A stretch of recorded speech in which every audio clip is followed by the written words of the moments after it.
안녕하세요. 결혼으로 인해 인생 최악의 인간과 귀인 둘 모두를 만난 40대 여성입니다. 설날이 지나 본격적인 새해가 시작된 요즘, 여러분의 가정은 평안하신가요? 저는 요즘 그 어느 때보다 가족과 함께 평화롭고 걱정 없는 매일을 보내고 있답니다. 하지만 지금의 이 행복을 찾기까지 저는 수많은 우여곡절을 겪어야 했는데요. 제 인생에서 만난 최악의 인간과 엮였던 끔찍한 사건들에 대해 조심스럽게 이야기를 시작해 보겠습니다. 저는 31살 때 서울에 있는 작은 회사에서 일을 하다 2살 많은 남편과 2년의 연애 후 결혼을 했습니다. 남편은 이제 막 시작했던 의류회사의 대표였죠. 저는 업체들에게 의뢰를 받고 각종 인터넷 사이트에 홍보를 시켜주는 회사 홍보팀에서 일하고 있었는데 그때 사업을 시작한 지 얼마 안 됐던 남편을 만난 겁니다. 업무적으로 이런저런 일에 같이 엮이다 보니 인연이 된 거죠. 우린 남편 회사 근처 아파트에서 살림을 합쳤습니다. 부모님이 두 분 다 오랫동안 아프셔서 친정은 형편이 어려웠고 저 또한 병원비를 보태느라 모은 돈이 많지 않았어요. 그런 제 상황을 전혀 개의치 않고 선뜻 아파트까지 마련해 주신 분이 바로 제 시어머니셨죠. 사돈 어른께서 중풍으로 쓰러지신 후에 사부인께서 뇌경색으로 고생하셨다며 너랑 형제들이 고생이 많았겠구나. 집이든 돈이든 있는 집안에서 더 많이 하면 되는 거니까 절대 미안해하거나 부담스러움만 갖지 말거라. 시어머니는 인자하면서도 여장부 같은 분이셨어요. 시어머니는 시할머니께 물려받은 무려 70년의 역사를 자랑하는 국밥집을 운영하며 집안을 이끌어 오셨다고 했죠. 시어머니의 국밥집은 당시 본점 말고도 체인점이 4개나 있었을 정도로 유명했어요. 물론 체인점마다 사장님은 따로 있었지만 가게 이름을 걸고 체인점을 낼 수 있을 정도로 성공한 식당이었던지라 시어머니의 재산은 상당하셨던 겁니다. 저는 결혼하자마자 임신에 성공해 연년생 아들을 둘 낳았어요. 다니던 회사는 육아휴직이 사실상 불가능했기에 아쉬운 마음을 안고 회사를 그만두어야 했죠. 그리고 작은 애가 2살 때 다시 취업을 하려는데 경력 단절이 된 데다 애들까지 있다 보니 취업이 되질 않더라고요. 당시엔 아직 남편 회사가 불안할 때라 안정적인 생활을 위해 취업을 하고 싶었거든요. 그런 제게 시어머니는 감사한 손을 내밀어 주셨습니다. 취업 때문에 고생하던 해 추석 전날 동서와 저, 시어머니 이렇게 셋이 둘러앉아 음식을 하던 와중 시어머니께선 이렇게 말씀하셨어요. 첫째야, 너 내 가게 올래? 마트 일이라도 구해보려고 했다며? 그것보다 내 국밥집에서 비법 전수받고 일하는 게 몸은 좀 힘들어도 나중을 생각하면 훨씬 나을 게다. 나도 내 시어머니한테 국밥집 물려받은 거 너희들 잘 알지? 나도 너희만 좋다면 내 국밥집 너희한테 물려주고 싶었어. 착한 동서는 옆에서 손뼉까지 치며 잘 됐네요 형님 하고 진심으로 좋아해 주더군요. 그리고 그날 시어머니는 며느리들에게 처음으로 자신의 이야기를 말씀해 주셨어요. 난 사실 집에서 2아들만 키우고 살림만 하고 싶었어. 근데 너희들은 한 번도 못 본 시애비란 인간은 타고난 한량이었다. 일은 안 하고 밖에서 여자 만나고 술 먹고 돌아다니기에만 바빴지. 난 그런 인간한테 날 팔아치우듯 넘겨버린 내 부모가 원망스러웠어. 그렇게 자식들만 보고 꾸역꾸역 살아가는데 우리 시어머니가 남의 집 식당에서 부엌대기 취급받고 일하지 말고 자기 식당에 나와서 일하라고 말씀하시더구나. 워낙 거칠게 살아오셔서인지 말툰 투박하셨어도 못난 아들 둔 부모로서 날 불쌍히 여기셨던 것 같아. 어머님이 워낙 말을 곱게 하는 분이 아니라 혼도 많이 나고 욕도 원 없이 먹었지만 결국 어머님은 나한테 비법도 전수해주고 국밥집도 물려주셨다.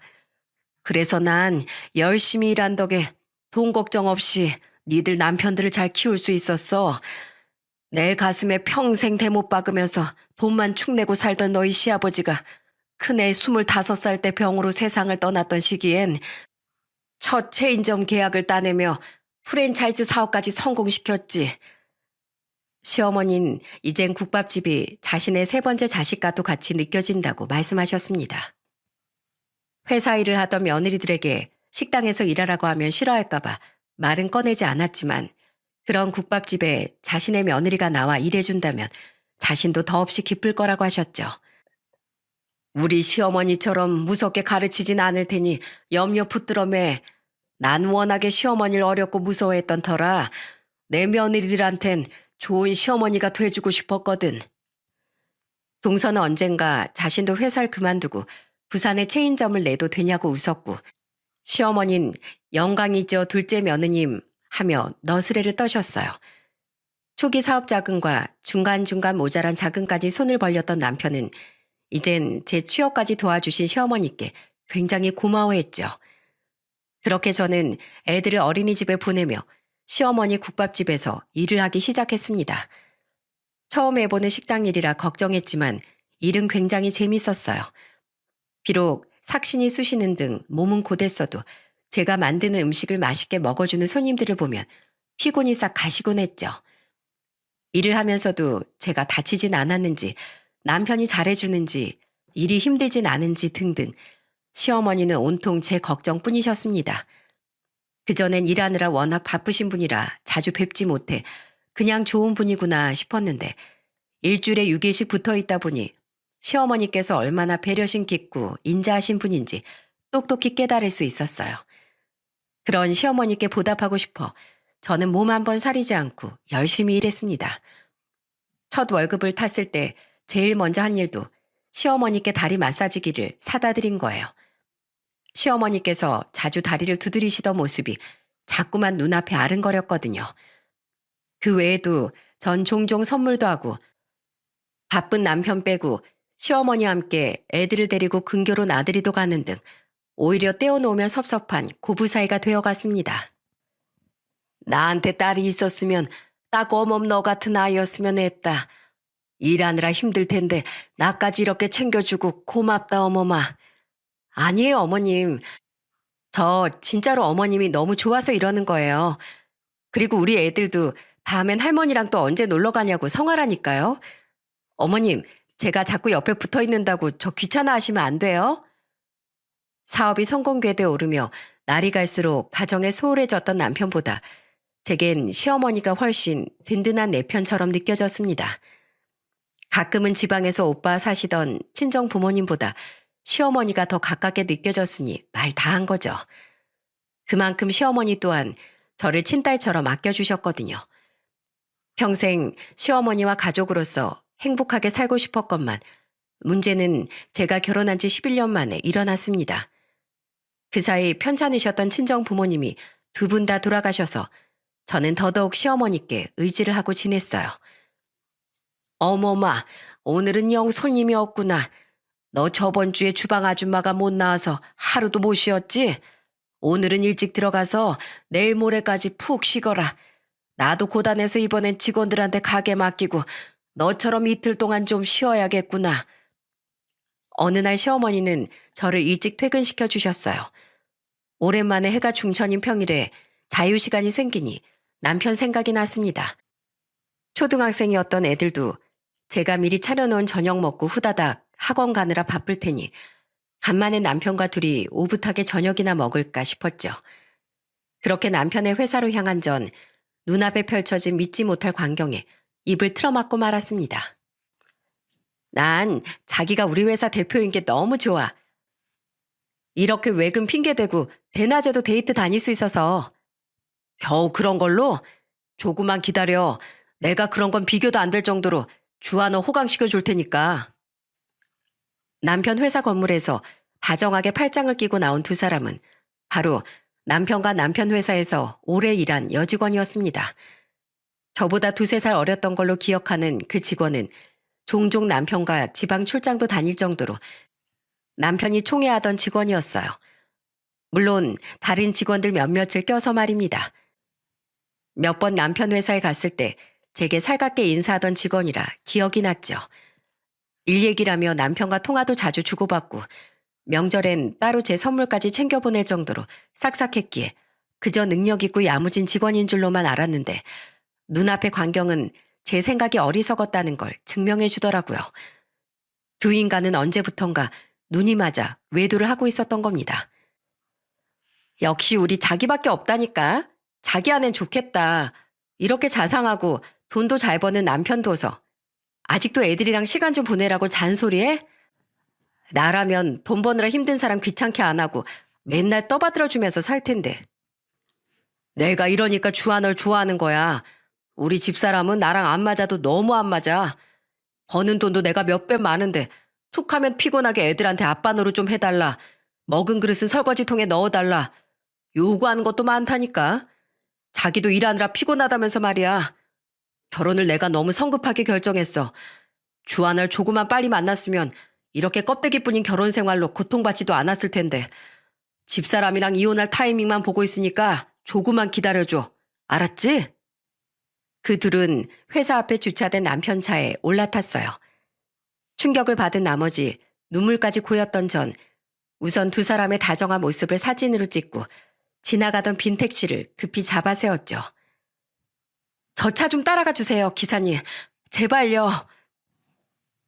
택시 기사님은 뭐라고 입을 때려다 정신이 반쯤 나간 것 같은 절 보고 아무 말 없이 차를 출발시켜 주셨습니다. 그리고 남편의 차가 주차를 시작한 장소를 본 기사님은 제게 택시 요금을 받으며 이렇게 말해 주셨어요. 살다 보면 이런 일도 저런 일도 다 잊혀집디다. 힘내요, 젊은 양반.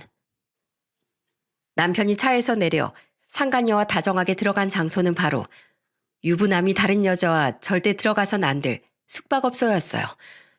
바들바들 떨며 들어가는 모습까지 전부 사진으로 남긴 전 한참 동안 멍하니 입구를 바라보다 힘이 풀린 다리를 겨우 움직여 그곳을 벗어났습니다. 그렇게 제가 향한 곳은 집이 아닌 바로 시어머니가 계신 국밥집이었죠. 기껏 퇴근시켜 놨더니 여길 왜 다시 와? 잠깐만, 어멈 너 울었니? 아니, 얼굴이 왜 그래?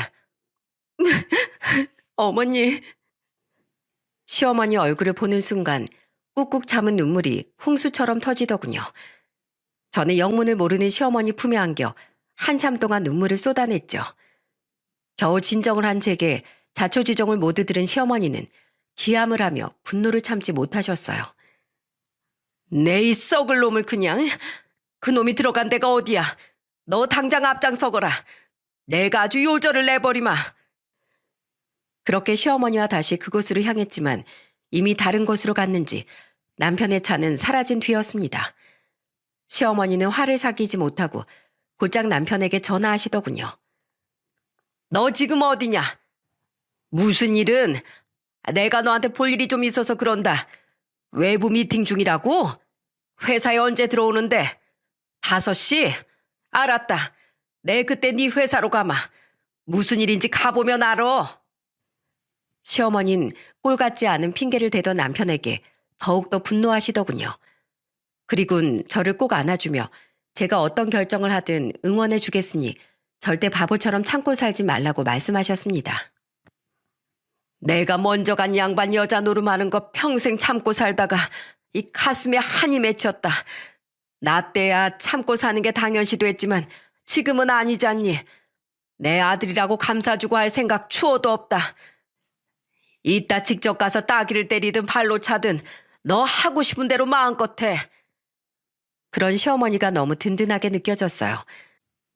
시어머니 덕분에 저는 충격에서 조금씩 헤어나올 수 있었고 어느새 마음엔 분노만이 가득해졌습니다.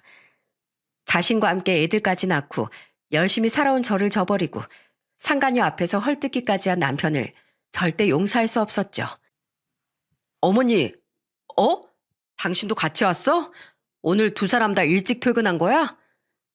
시간에 맞춰 남편의 회사를 찾아가니 남편은 아무 일 없었다는 표정으로 도리어 저와 시어머니를 어리둥절하게 바라보더군요. 그렇겠죠. 저와 시어머니가 자신이 바람난 사실을 알았다는 건 꿈에도 몰랐을 테니까요. 그리고 그놈의 옆으로 뻔뻔한 웃음을 띤 상간녀가 우리에게 인사까지 하더라고요. 사모님 안녕하세요. 오랜만에 뵈니까 더 예뻐지셨다. 잘 지내셨죠? 다음엔 저 차라도 한 잔 사주세요. 저 사모님하고 친해지고 싶었거든요. 옆엔 대표님 어머님이신 거예요? 안녕하세요, 어머님. 전 최주아라고 합니다. 아유, 대표님 어머님인 줄 몰랐으면 언니라고 부를 뻔했네요. 너무 젊어 보이셔서요. 제냐, 어머마? 네, 어머니. 이 불려시 같은 싼것이 감히 내 며느리 눈에 눈물을 내? 시어머니는 순식간에 상간녀의 뺨을 후려쳐 버리셨습니다. 순간 사무실엔 정적이 흘렀어요. 그리고 놀라서 어머니 뭐 하시는 거예요? 하고 소리치던 남편의 뺨을 이번엔 제가 냅다 올려 붙여버렸습니다. 그것도 연거푸 3대를 말이죠. 당신까지 왜 이래? 여기 내 회사야. 어머니, 우선 나가서 얘기하세요. 네? 뭘 나가서 얘기해? 당신 불안해하는 표정 보니까 우리가 무슨 일로 왔는지 눈치챘나 보네. 나 오늘 낮에 당신 회사 찾아왔다가 다 봤어. 저 씹어먹어도 모자랄 여자랑 당신이 외근 핑계로 팔짱 끼고 버젓한 대낮에 침대에 있는 건물에 드나드는 것까지 죄다 말이야. 야, 이 개만도 못한 놈아. 11년이나 살 부대끼고 산 아내를 배신하고 그것도 자기 회사 여직원이랑 바람이나? 네가 그러고도 우리 애들 아빠니? 그러고도 네가 회사 대표야? 이 발정난 짐승 같은 놈아. 네가 어떻게 나한테 이럴 수가 있어? 여보, 제발 조용히 해. 우선 나가자, 어? 남편은 입을 떡 벌린 채 우릴 보고 있던 자기 직원들 눈치를 보며 거의 애원하듯 저와 시어머니를 데리고 나가려고 하더군요. 상간녀는 그 옆에서 아무 말도 못하고 고개만 푹 숙이고 있었죠. 저는 단단히 버티고 선 채 두 연놈을 노려보며 계속해서 소리쳤어요. 왜? 창피해? 둘 다 고개도 제대로 못 드는 거 보니까 창피한 줄은 아나 보네. 인간들아, 인생 왜 그러고 사니? 야, 채주아, 너 뭐? 나랑 친해지고 싶어? 가증스럽기도 참 가지가지다. 저 쓰레기만도 못한 놈, 너 가질 거면 가져. 바퀴벌레랑 쓰레기랑 냄새나고 더러운 게 아주 환상의 짝꿍이네. 너희 둘, 내가 하나만 장담할까? 남의 눈에 피눈물 낸 인간들 앞에 행복한 미래 따윈 절대로 없어. 니들 앞길엔 앞으로 가시덩굴만 가득할 거야. 우리 며느리 말 한번 잘하는구나. 이놈아, 이놈아. 내가 남편은 버러지였어도 자식 놈들은 잘 키운 줄 알았더니 잘 키우긴커녕 금수를 만들어냈구나. 그렇게 애미 마음고생하는 꼴을 보고 자랐으면서 지 아내를 아껴주긴커녕 지 애비처럼 계집질을 해대. 내가 아주 창피해서 살 수가 없다. 넌 오늘부로 내 아들 아니다. 알았어? 앞으로 나한테 돈 없다고 사업자금 손 벌릴 생각도 하지 말고 그냥 내 앞에도 나타나지 마. 시어머니는 남편의 뒤통수와 등짝, 뺨을 가리지 않고 마구 내려치며 고함을 지르셨습니다. 그리고 제 손을 잡고 회사를 빠져나오셨죠. 어머니, 여보. 어머니라고 부르지도 마. 아줌마라고 불러 이 썩을 놈. 다급히 우릴 부르는 남편의 말에 통쾌한 일침을 남긴 채 말입니다. 그날 시어머니는 제게 자신의 집으로 가자고 하셨지만 저는 고개를 저었어요. 어차피 어머니랑 저랑 둘 다 이틀 쉬니까 저희 애들만 좀 부탁드려도 될까요? 제가 죄인도 아닌데 그 집에서 왜 나가야 돼요? 그 인간을 쫓아내야죠. 근데 애들한테 안 좋은 모습 보이긴 좀 그렇잖아요. 어차피 내일부터 주말이라 애들 학교도 안 가거든요. 저는 끝까지 제 걱정을 하던 시어머니께 애들을 부탁드렸습니다. 학원에 있는 애들에게 전화해 할머니가 데리러 갈 테니 주말엔 할머니 집에서 지내라고 말한 후 저는 혼자 집으로 돌아왔어요. 그날 남편은 9시가 다 돼서야 집에 들어오더군요. 그리곤 현관에 던져진 짐가방들을 먼저 보고 다음엔 거실에 팔짱 끼고 앉아있던 저를 보며 말했죠. 당신도 참 독하다. 나랑 먼저 얘기하면 될 일이지. 회사까지 어머니를 끌고 쳐들어와? 직원들 앞에서 대표인 날 개망신을 시켜? 이러니까 내가 바람이 안 나고 배겨? 잔말 말고 당신 짐 다 싸놨으니까 챙겨서 썩 꺼져. 이 집에서 나랑 애들이랑 살 거야. 그래, 어쨌든 내가 바람 피운 거 맞으니까 집 정도는 줄게. 나도 애들 생각해서 양보하는 거야. 차라리 잘 됐네. 어떻게 이혼 얘기 꺼내야 하나 고민했는데 이걸로 잡음 없이 우리 딱 이혼하는 거다. 애들은 당신이 데려갈 거지? 애들은 엄마가 키워야지. 양육비는 보내줄 테니까 앞으로 애들 핑계로라도 나한테 절대 연락하지 마. 우리 주아가 질투가 좀 많아. 우리 주아 같은 소리 하네. 역겨워서 진짜. 여자한테 눈이 멀어서 제 새끼들 안중에도 없다 이거지? 그래 알았어. 대신 양육비 일시불로 줘. 양육비 문제로 당신하고 계속 엮여있기 싫으니까. 그리고 두 번 다시 우리 애들 얼굴 볼 생각도 하지 마. 알았어? 이것만 알아도 유부남 꼬시는 여자치고 제정신 박힌 인간 세상엔 절대 없다는 사실 말이야. 하긴 지팔자 지가 꼰다는데 누가 뭐라 하겠어? 당장 내 눈앞에서 사라지고 법원에서나 만나. 이 쓰레기야. 저를 노려보며 나가는 남편의 뒤통수를 후려갈기고 싶었지만 이미 진이 다 빠져있던 전 그놈에게 욕짓거리를 내뱉는 걸로 만족했습니다. 제발 저놈 인생의 지옥이 펼쳐지길 간절히 바랬죠. 그렇게 남편은 조금의 망설임도 없이 집을 나갔어요. 이렇게 옳았구나 나갈 줄은 몰랐는데 더더욱 허탈함이 밀려오더라고요. 다음 날 저는 애들을 데리러 가며 시어머니께 이혼하기로 했다는 사실을 전해드렸습니다. 시어머니는 가만히 제 손을 잡고 눈물을 흘리셨어요. 저도 그런 시어머니를 따라 울먹이며 말했죠. 비록 이렇게 끝은 나더라도 제가 진심으로 어머님을 좋아했었다는 사실은 잊지 말아주세요. 미안하다 어머마. 내가 자식을 잘못 키워도 한참 잘못 키워서 네 가슴에 피멍을 내버렸구나. 근데 꼭 가게까지 그만둬야겠니? 애들하고는 뭐 먹고 살려고. 어떻게든 사라지겠죠. 그래도 이혼까지 한 마당에 그 사람 어머니가 하는 가게에 몸담고 있는 건 아닌 것 같아요. 어머님, 부디 저 없어도 건강하게 잘 지내셔야 돼요. 아셨죠? 그동안 정말 감사했어요. 나야말로 고마웠다. 그래도 한 번씩 나랑 연락도 하고 너랑 애들 얼굴도 보여주겠다고 약속해주지 않겠니? 난 통이 그놈보다 딸 같던 네가 훨씬 소중하단다. 그리고 언젠가 내가 국밥집을 운영하기 힘에 부치면 그땐 너에게 말아마. 그런 말씀 마세요 어머님. 오래오래 건강하게 사셔야죠. 제가 가끔 연락드릴게요. 시어머니는 애들과 먹고 살라며 제게 1억을 보내주셨습니다.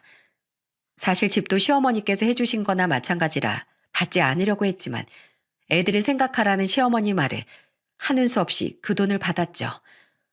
그렇게 저는 이혼을 하게 되었습니다. 부산에서 회사를 다니던 시동생과 부산에 당시 시어머니 국밥집 체인점을 냈던 동서도 서울까지 올라와 저와 작별 인사를 했죠. 형님, 꼭 아주버님 보란 듯이 잘 사셔야 돼요. 아셨죠? 제가 형 대신 사과드릴게요. 정말 죄송합니다, 형수님. 저 더는 그런 놈 제 형으로 취급도 안 할 거예요. 조카들 키우시다 힘든 일 있으면 언제든지 꼭 연락 주세요. 다행히 당시 11살, 10살이었던 저희 애들은 부모의 이혼을 거부감 없이 받아들여줬어요. 남편이 워낙에 집에 붙어있지 않았던 터라 아빠의 부재를 느끼지 못한 거죠. 오히려 애들은 전보다 할머니를 자주 못 보게 되었다는 사실을 안타까워하더라고요. 저는 살던 아파트와 함께 양육비 명목으로 꽤 큰 돈을 남편에게 받아냈습니다. 거기다가 약간의 재산 분할과 더불어 남편과 상간녀에게 따로 위자료 소송을 걸어 위자료까지 받아냈죠. 하지만 언제 어떤 목돈이 필요하게 될지 몰라 저는 시어머니께 받은 돈과 그 돈들을 전부 저축한 뒤 요양보호사 자격증을 땄어요. 이젠 혼자서 애들을 키워야 했으니 계속해서 돈을 벌어야 했거든요. 엄마, 오늘도 힘드셨죠? 제가 어깨 주물러 드릴게요. 그럼 형은 어깨 주물러 드려. 난 엄마 발 주물러 드릴게.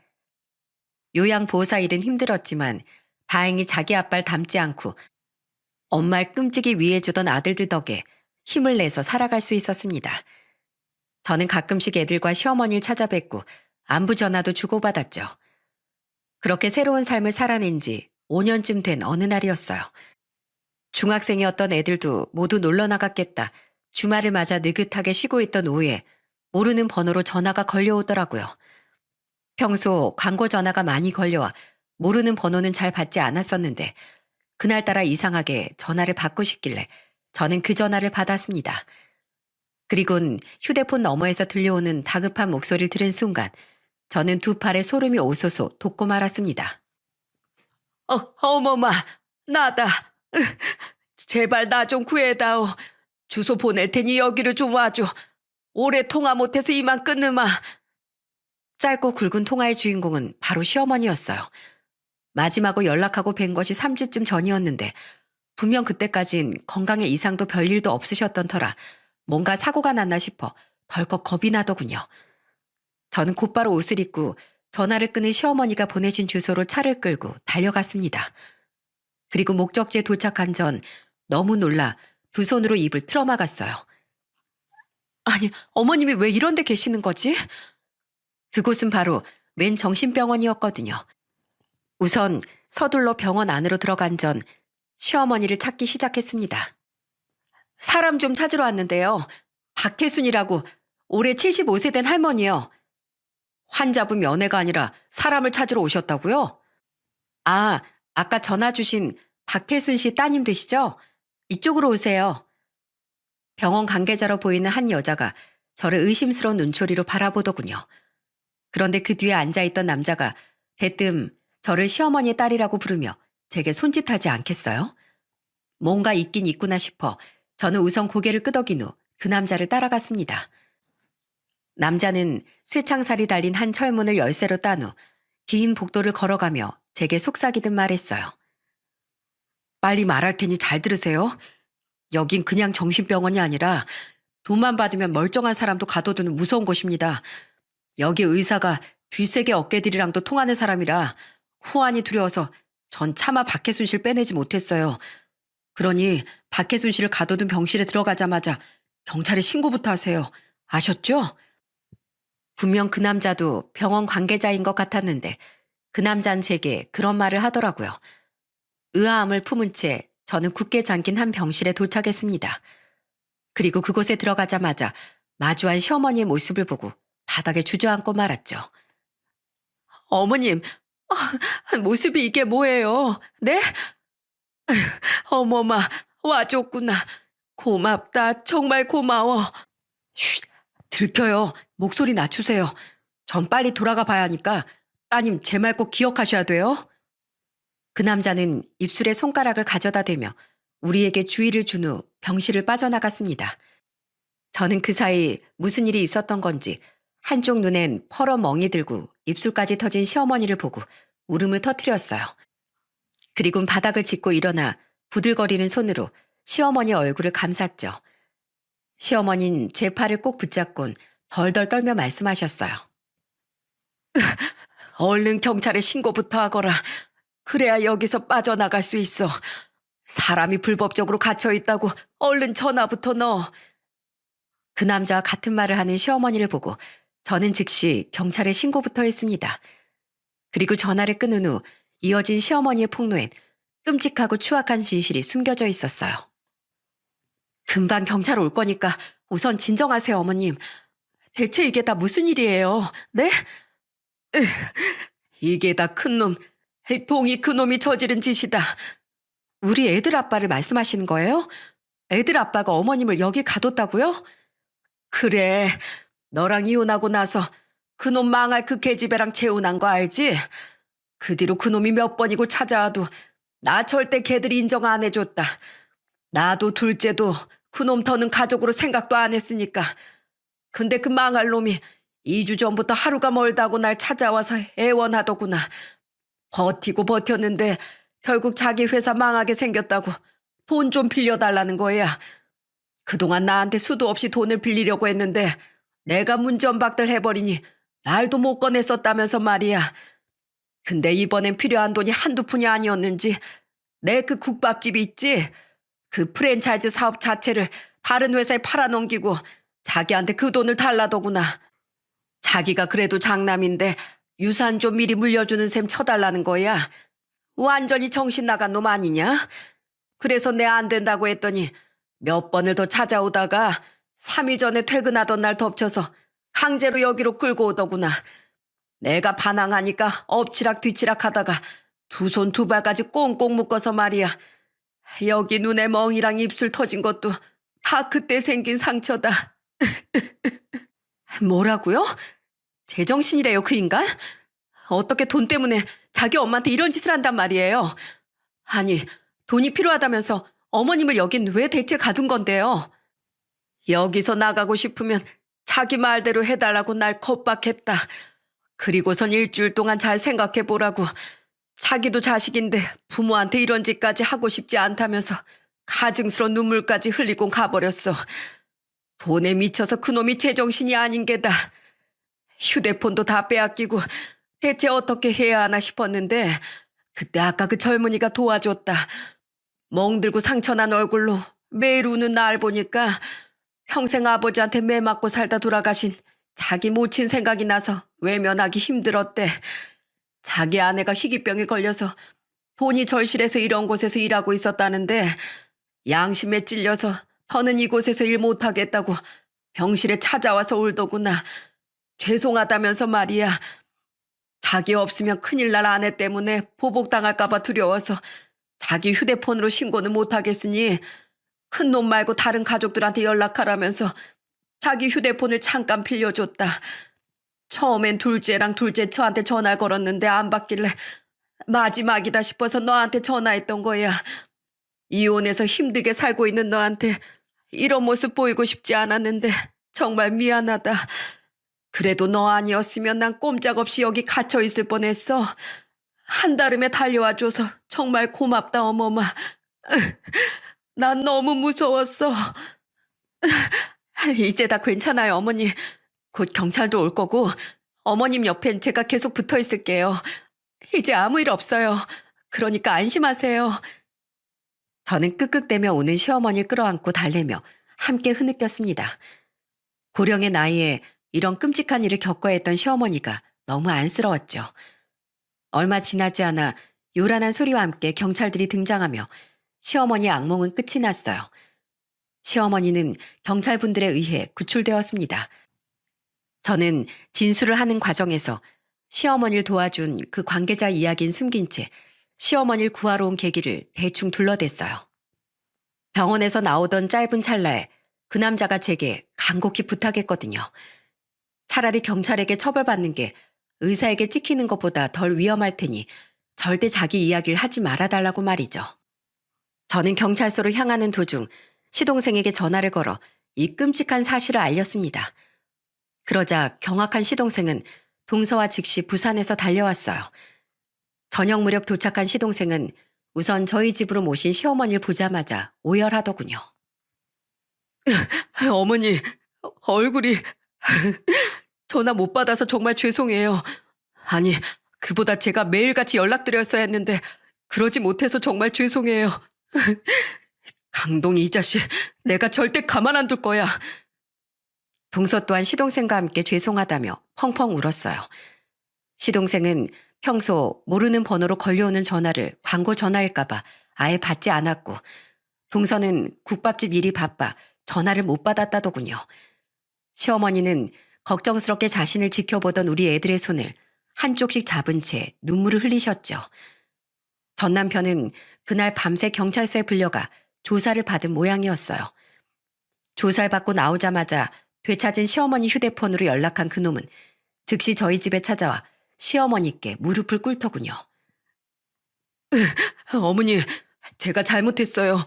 제가 하도 사업이 힘들다 보니까 잠깐 돈 때문에 헷가닥했나 봐요. 어머니, 제발 저 한 번만 봐주세요. 네?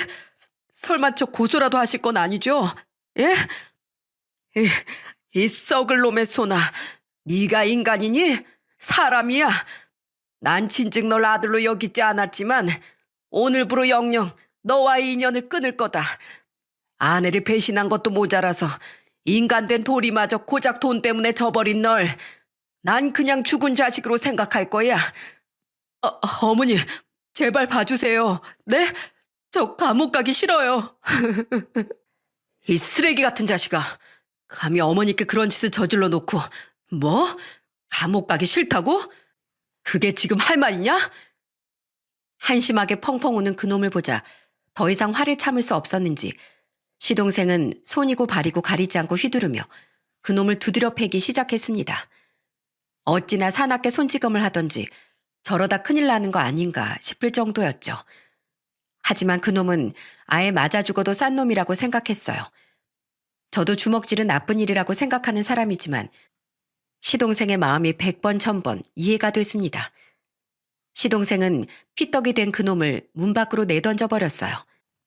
저는 한참 동안이나 가지 않고 밖에서 흐느끼던 그놈에게 소리쳤죠. 어머니, 이 개만도 못한 인간아. 네 애들 앞에서 끝까지 잘못도 안 뉘우치고 그딴 한심한 모습 보이고 싶냐? 넌 내 인생에서 만난 인간들 중에 최고로 악질인 놈이야. 다신 어머님 앞에도 우리 애들하고 내 앞에도 나타나지 마. 평생 쓰레기처럼 시궁창에서 빌빌대다가 지옥에나 가버려.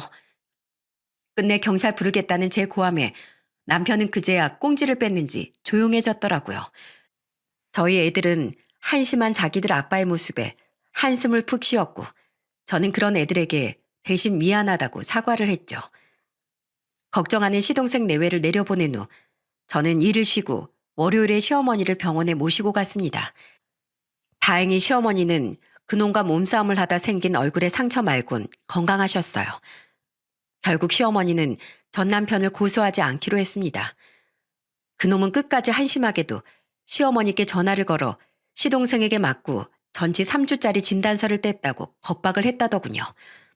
괜히 시동생에게 정가를 만들어주고 싶지 않아 시어머니는 시동생의 손찌검을 문제 삼지 않는다는 조건으로 전 남편을 고소하지 않기로 하고 대신 영영 자신의 눈에 띄지 말라고 경고하셨다고 했죠. 나중에 그 사실을 들은 시동생은 길길이 날뛰었지만 더 이상 머리 아프게 하지 말라는 시어머니 말씀에 차마 더 말은 못하고 불만 가득한 표정을 짓더라고요. 시어머니가 갇혀있던 정신병원은 법적 처벌을 받았습니다. 그런데 돈을 받고 시어머니를 가둔 의사는 고작 벌금형을 받더군요. 자신은 정당하게 가족 두 사람의 동의를 받고 시어머니를 강제 입원시킨 거라며 발뺌을 했거든요. 전 남편 그놈이 알고 보니 서류 조작까지 해서 시동생도 시어머니의 강제 입원에 동의한 것처럼 꾸몄던 거죠. 그때 불법 입원된 사람은 시어머니 한 사람뿐이었고 나머지는 모두 정상적인 환자였기에 그 의사는 교묘하게 빠져나갈 수 있었던 거예요. 분통이 터졌지만 아쉬움을 뒤로하고 우린 벌금형에 만족할 수밖에 없었습니다. 병원 관계자들 또한 일부는 벌금형을 받았는데 우릴 도와줬던 그 직원 또한 법망을 피해가지 못했어요. 저는 연락처를 알고 있었기에 그 직원을 찾아가 큰 사례금을 건넸습니다.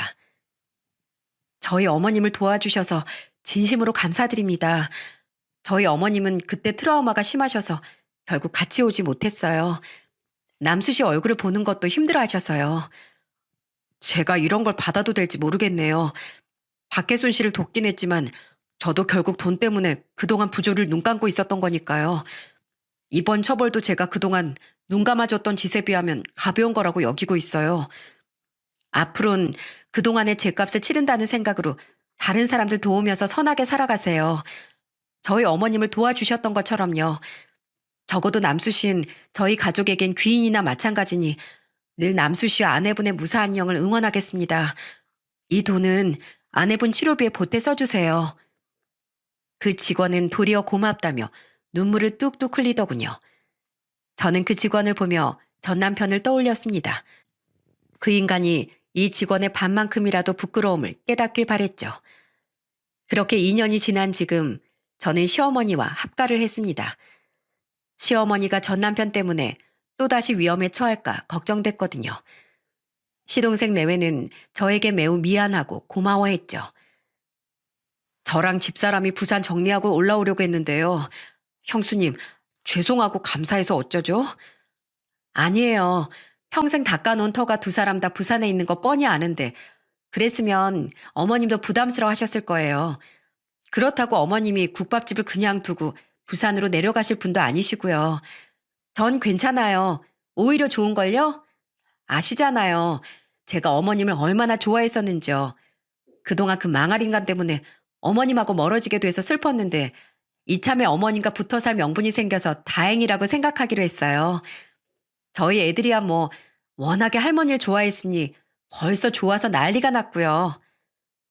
저는 요양보호사 일을 그만두고 다시 국밥집에서 일을 시작했어요.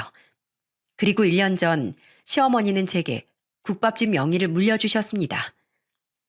어머님, 동서도 있는데 어떻게 저한테 이 귀한 국밥집을 물려주세요. 아니다. 내 친직의 이 국밥집은 너한테 물려주려고 했어. 네가 이혼을 한 뒤에도 그 다짐은 변한 적이 없다. 그저 네가 부담스러워할까 봐 잠시 때를 기다렸을 뿐이야. 너만큼 나한테도 잘하고 국밥집 일도 자기 일처럼 열심히 해줄 사람이 또 누가 있겠니? 네 동서도 이미 몇 년 전에 나한테 이 얘기를 듣고 너무 좋은 생각이라며 흔쾌히 찬성했다. 자긴 부산 매장 하나 운영하는 것도 충분히 감사하고 힘에도 부친다면서 말이야. 그러니까 어머마, 부디 거절치 말고 이어받아 주렴. 하늘에 계신 내 시어머니도 분명 내 결정을 응원해 주시고 있을 게야. 우리 손주들 잘 키워줘서, 그리고 그 금수 같은 놈 어미임에도 불구하고 내게 이렇게 잘해줘서 정말 고맙다. 그렇게 저는 감사하게도 그 큰 프랜차이즈 국밥집의 대표가 되었습니다. 하는 일이야 늘 똑같지만 이젠 내 가게라는 생각 때문에 어깨가 무거워진 만큼 더더욱 책임감을 가지고 열심히 일하려고 노력하고 있어요. 여전히 국밥집 일을 거들어주러 출근하던 시어머니는 그런 저를 지켜보며 대견하다고 늘 쑥스러운 칭찬을 해주시곤 하죠. 그렇게 행복한 삶을 살던 와중 얼마 전 모르는 번호로 전화가 한 통 오더군요. 시어머니의 일 이후 모르는 번호로 온 전화도 꼬박꼬박 받는 습관이 생긴 전 무심코 전화를 받았다가 기분이 팍 잡치고 말았어요. 그 사람은 바로 전 남편이었거든요. 번호까지 다 차단해서 2번 다시 볼 일 없다고 생각했건만 이제 와서 무슨 염치로 전화했나 싶어 화까지 났죠. 여보. 여보 같은 소리 하고 있네. 이건 뭐야? 바뀐 번호야? 난 당신한테 할 말 없으니까 빨리 끊어. 얼른 끊고 이 번호 차단해버리게. 잠깐 끊지 마. 여보, 나 마지막으로 당신한테 사과하고 싶어서 전화했어. 여보, 결국 나 회사 쫄딱 망하고 빚만 산더미처럼 남았어. 지금은 창문도 없는 고시원에 살면서 막노동하면서 하루하루 벌어먹고 살아. 50이 다 돼서 나 받아준다는 것도 없어서 말이야. 그리고 나 이혼도 했어. 내가 돈이 많을 땐 좋다고 옆에 붙어 있더니 내가 망하자마자 그 여자 뒤도 안 돌아보고 떠나버리더라. 같이 살 땐 일도 안 하고 흥청망청 돈만 써대던 그런 여자를 얻겠다고 내가 조강지처인 당신을 버렸어. 내가 뭐에 단단히 쉬었던 거야. 거기다가 돈에 미쳐서 어머니께 그런 짓까지 저질렀으니 난 이렇게 비참하게 살아가도 싼 인간이야. 그 여자랑 헤어지니까 그동안 내가 무슨 일을 저질렀던 건지 그제야 정신이 번쩍 들더라. 어머니께 몇 번이나 다시 사죄드리고 싶어서 집 앞에 찾아갔는데 결국 용기가 안 나서 어머니 앞에 모습을 드러내지 못했어. 근데 보니까 당신이랑 애들이 지금 어머니랑 같이 살고 있는 것 같더라. 고마워 여보. 못난 자식 대신해서 우리 어머니 챙겨줘서. 나 앞으로 2번 다시 당신하고 가족들 앞에 나타나지 않을게. 당신하고 어머니한테 돌이킬 수 없는 잘못을 저지른 죄 나 평생 뉘우치면서 조용히 살아갈 거야. 그러니까 부디 앞으로 당신은 어머니랑 애들이랑 같이 오래오래 행복하게 살아. 그동안 정말 미안하고 고마웠어. 남편의 전화는 그렇게 조용히 끊겼습니다. 너무 의외의 말에 놀라 저는 한동안 휴대폰을 들고 가만히 서 있었죠. 그게 끝이었어요. 이제 와서 잘못을 뉘우친다고 한들 이미 물은 엎질러진 후니 저는 남편을 다시 받아줄 생각이 없었거든요. 시어머니 또한 같은 생각이셨는지 제게 말을 전해 듣곤 이러시더라고요. 세상사가 이렇게 복잡하고 어려운 거란다. 나 또한 너처럼 더 이상 동의를 자식으로 품어줄 수는 없을 것 같다. 하지만 그놈이 진심으로 죄를 뉘우치고 어디선가 더는 악하지 않게 살아가길 늘 마음으로 빌며 여생을 보내겠지. 큰애 마지막 참회의 말을 끊지 않고 전부 다 들어줘서 고맙구나 어머마. 저는 고등학생이 된 아들들에게도 남편에게 전화가 왔었다고 알려주었습니다. 이제 와서 왜 그런데요? 그래봤자 우리 둘 다 그런 끔찍한 인간 아빠로 생각하고 싶지도 않고 용서하고 싶지도 않아요. 용서하라고 해주는 말이 아니야. 다만 부모가 그렇게 최악의 인간은 아니었다는 걸 알고 살아가는 것만으로도 너희 인생엔 많은 변화가 있을 거란다. 누군가를 미워하고 원망하는 마음은 생각보다 사람의 마음을 많이 망가뜨리는 법이거든. 엄만 그저 너희 둘이 더는 아무도 미워하지 않고 가슴을 사랑으로만 채우고 살아갔으면 좋겠다는 바람에 이 말을 해준 거야. 아들들은 아직 잘 모르겠다는 듯 입을 삐죽였습니다. 저는 언젠가 엄마 말뜻을 알게 될 거라며 다 큰 아들들의 머리를 쓰다듬어 주었죠. 그렇게 몇 가지 고통과 고난을 겪은 후 저와 시어머니는 더욱 단단해진 관계로 맺어져 행복하게 살아가고 있습니다. 가끔씩 조카와 함께 저희 집에 올라오는 시동생 부부 또한 여전히 각자의 자리를 지키며 행복한 삶을 이어가고 있어요. 저는 앞으로 시어머니와 아들들, 그리고 시어머니께서 물려주신 국밥집을 최선을 다해 지키며 열심히 살아가려고 합니다. 그리고 언젠간 시어머니처럼 저도 며느리에게 이 국밥집을 물려주고 싶어요. 그러려면 시어머니와 시할머니의 명성에 누가 되지 않도록 더더욱 정진해야겠죠. 여러분, 제가 사연을 보낸 이유는 악마란 늘 눈 가리개를 가지고 다닌다는 말을 하고 싶어서랍니다. 악마는 늘 사람의 마음에 탐욕의 씨앗을 심은 뒤 잽싸게 눈을 가려 아내도 부모 자식도 못 알아보게 하는 법이잖아요. 흥미를 잃은 악마가 떠난 뒤 그제야 후회한다고 해도 이미 떠난 버스는 잡을 수 없는 법이죠. 그러니 우리 모두 악마의 유혹에 흔들리지 않도록 늘 마음을 바로잡고 건강한 시선으로 세상을 바라보며 살아갔으면 좋겠습니다. 제 긴 사연 들어주셔서 감사드리며 저는 이만 사연을 마칠게요. 감사합니다.